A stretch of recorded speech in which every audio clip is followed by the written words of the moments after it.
नमस्कार, आप देख रहे हैं G18 और आपके साथ मैं हूं हिना। नजर करते हैं अब तक की खास खबरों पर। तो दिल्ली सरकार में मंत्री और आप नेता आतिशी ने कहा, मुझे भाजपा में शामिल होने के लिए अप्रोच किया गया है।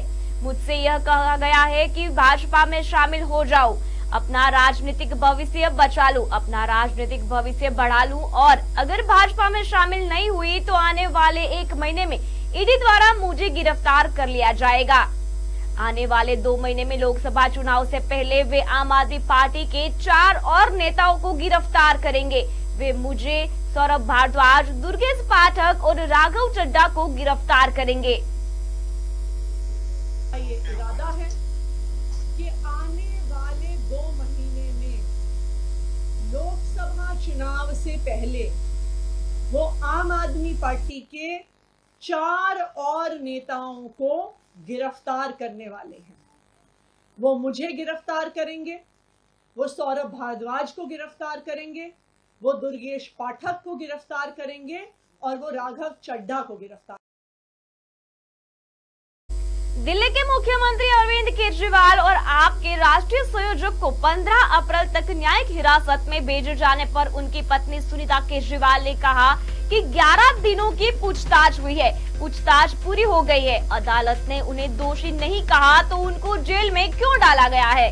उन लोगों का एक ही मकसद है, चुनावों में उन्हें जेल में डालना। देश की जनता इस तानाशाही का जवाब देगी। 11 दिन उनकी पूछताछ हुई है, पूछताछ पूरी हो गई है। अदालत ने दोषी नहीं कहा, उनको जेल में क्यों डाला है? लोगों का एक ही मकसद है, इनको चुनावों में उनको जेल में डालना है। देश की जनता इस तानाशाही का जवाब देगी। 11 दिन उनकी।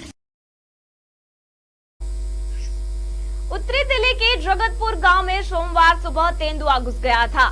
इससे लोगों में अफरा तफरी मच गई थी।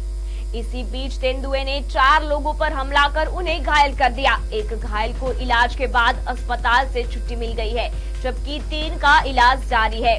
घायलों की पहचान स्थानीय निवासी विपिन, नितिन, आकाश और सतीश कुमार के रूप में हुई है।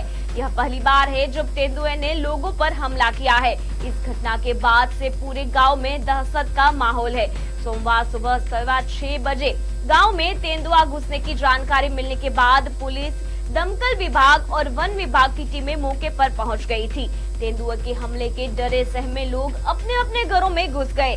वन विभाग की अलग अलग जोन की टीमें मौके पर तैनात रही। इसके बाद तेंदुआ का रेस्क्यू किया गया। रेस्क्यू ऑपरेशन करीब 6 घंटे तक चला।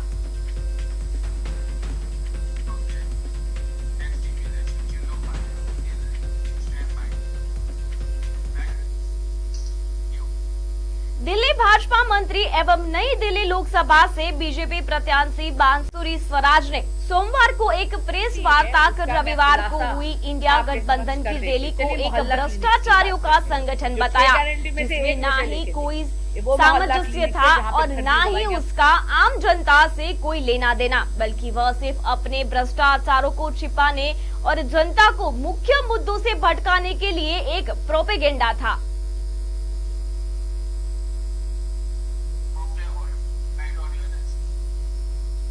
20,000 से गारंटी है, उसका मैं खुलासा आपके समक्ष कर देती हूँ। चलिए मोहल्ला क्लिनिक्स की बात करते हैं। जो 6 गारंटी में से एक विषय लेके दे, ये वो मोहल्ला क्लिनिक्स है जहां पे फर्जी दवाइयां बट रही थी। ये वो मोहल्ला क्लिनिक्स है जो कोविड के समय बंद थे। ये वो मोहल्ला क्लिनिक्स है जो डॉक्टर्स, जहां पे डॉक्टर्स डायग्नोसिस नहीं कर रहे थे, एडमिनिस्ट्रेटिव स्टाफ डायग्नोसिस कर रहा था। ये वो मोहल्ला क्लिनिक्स हैं जहां पर पैथोलॉजिकल टेस्ट भी फर्जी थे। 20,000 से ज्यादा गोस्ट पेशेंट्स बनाए गए हैं। आप जानते हैं ये पुरानी आदत है कि कोई भी वादा कर दो, उसको पूरा करने की तो इनको फिक्र होती ही नहीं है। दूसरी तरफ आप देखिए, हमारी तरफ आप देखिए, माननीय हमारे यशस्वी प्रधानमंत्री नरेंद्र मोदी जी ने हेल्थ के सेक्टर में क्या करा है। एम्स हॉस्पिटल्स की संख्या 1 दशक में तिगुनी हो गई है। जन औषधि केंद्र बने हैं जहां पर जरूरतमंदों को 23,000 करोड़ रुपए बचे हैं, उनको अच्छी गुणवत्ता की सस्ती दवाइयां देकर। उसमें से 900 जन औषधि केंद्र तो दिल्ली में चल रहे हैं। और हम आयुष्मान भारत को कैसे भूल सकते हैं? 5 लाख रुपए का मुफ्त कवर मोदी सरकार देती है। लेकिन पुनः आपके माध्यम से बताना चाहूंगी कि दिल्ली की जो जनता है वो आयुष्मान भारत के बेनिफिट से वंचित है, क्योंकि माननीय मुख्यमंत्री अरविंद केजरीवाल जी द्वेष की राजनीति करते हैं। वे अपने राजनीतिक स्वार्थ के कारण उन्होंने आयुष्मान भारत को दिल्ली प्रचार प्रसार के लिए अब राष्ट्रीय नेताओं का छत्तीसगढ़ में आना शुरू होने वाला है। ऐसे में सारे राजनीतिक दल के प्रत्याशी और नेता अपने क्षेत्र के अलग अलग इलाके में जाकर सभाएं कर रहे हैं। अब पीएम मोदी से लेकर राष्ट्रीय अध्यक्ष जेपी नड्डा भी यहां पर चुनावी सभा के लिए आएंगे। पीएम मोदी 8 अप्रैल को बस्तर के दौरे पर आने वाले हैं। बस्तर में चुनावी सभाओं को संबोधित करेंगे।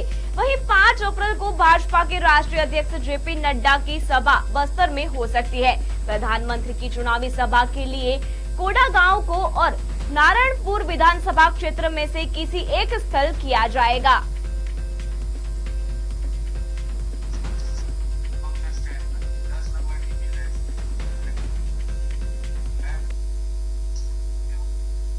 लोकसभा चुनाव 19 अप्रैल से 7 चरण में होंगे शुरू और चुनाव से पहले रायपुर जिला कलेक्टर ने मतदान के प्रति जागरूकता पैदा करने के लिए बाइक रैली और नुक्कड़ नाटक का आयोजन किया है। प्रतिभागियों ने चुनाव में मतदान करने की शपथ भी ली।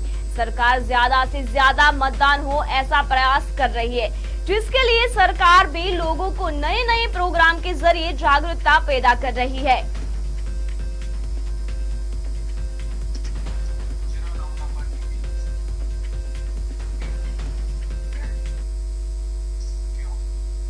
उत्तर प्रदेश के मेरठ लोकसभा सीट से भाजपा उम्मीदवार अरुण गोविल आज अपना नामांकन दाखिल करेंगे।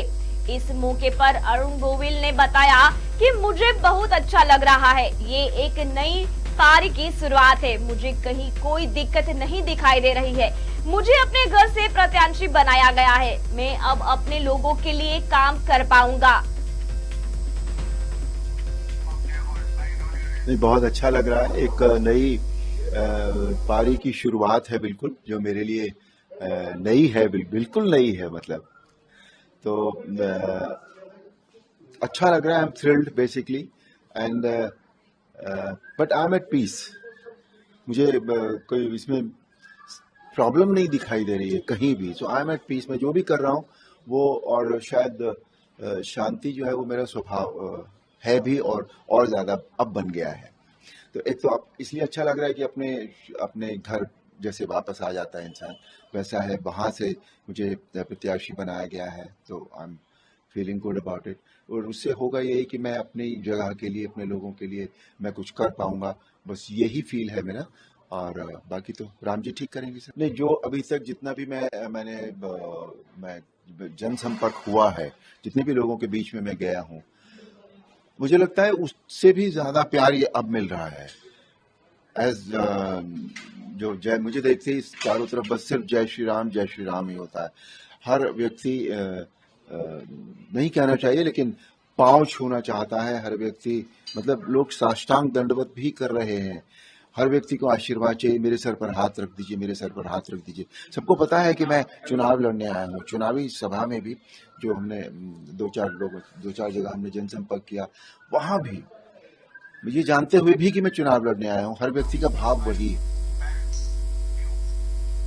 जिले के छिपावड़ थाना क्षेत्र के ग्राम चारुआ के बस स्टैंड पर रविवार शाम करीब 5 बजे एक ट्रक ने साइकिल सवार एक बुजुर्ग को रौंद दिया। इस दौरान रविवार बाजार होने के चलते मौके पर लोगों की भीड़ इकट्ठा हो गई, जिसके बाद घायल बुजुर्ग को तत्काल उपचार के लिए खिरकिया के सामुदायिक स्वास्थ्य केंद्र ले जाया गया, जहां उनकी गंभीर हालत को देखते हुए प्राथमिक उपचार के बाद जिला अस्पताल रेफर किया गया, जहां बीच रास्ते में बुजुर्ग ने दम तोड़ दिया, जिसके बाद शव को वापस खिरकिया अस्पताल लाया गया है, जहां पीएम के बाद शव परिवारजनों को सौंपा जाएगा।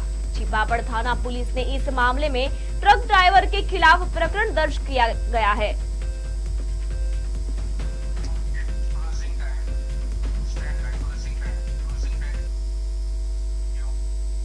तो तो फिलहाल खबरों में बस इतना ही। आगे ऐसी ताजा खबरें देखने के लिए जुड़े रहिए J18 के साथ। नमस्ते।